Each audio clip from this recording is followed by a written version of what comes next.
Part 1. The Usurper. What if I could put them in front of you, the ones that hurt her? If I could guarantee that you'd get away with it, would you kill them? Chapter 1. Taboo until you sleep. To the best of her recollection, the first time she died, it happened like this. Aisha was lying in bed, and there was a letter half covered under a vase with red roses on the nightstand beside her bedroom window. The beginning of the letter was indistinguishable, but the bottom half was caught in a feeble early evening moonlight. It was signed, Dr. Jimmy Butcher. Even if his announced death after the war was a relief for the public, Aisha knew best than to believe he was finished. If he is indeed alive, he will stop at nothing, and there will be blood on her hands too. She will be partly responsible for his atrocities. This guilt was triumphing over her for several weeks now. Without him, her life's work felt pointless, and outside, all was calm except for the small raindrops on the glass, and she felt, as she did on the evening of his departure, an irresistible urge to stay in the warmth of her sheets, as if only sleep could ease her pain.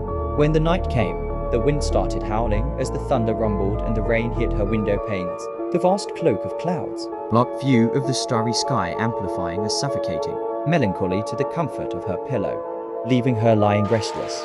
She could distinguish the heavy raindrops in the distance, as if the noises that reached her distorted, ears dilated and filled her mind, hushing the voices of guilt, as the hissing of the wind through the entrails of the window carried her snuggled in the wall towards sleep, leaving the world. Seconds later, her feet landed on what felt like cold fresh soil, and she drew a breath of what smelt like forest wind. When she opened her eyes, she perceived a rough landscape without horizon, where some kind of a black sun shaded the greyness. In terror, Aisha started screaming for help, but her voice was smothered, and after more minutes of phenomenal effort, she came to a halt deep into this darkening forest, where the only source of light was an exceptionally large silver moon throwing shade on thick large trees. She looked around and kept doubting the reality of these events, without fully realizing what was happening.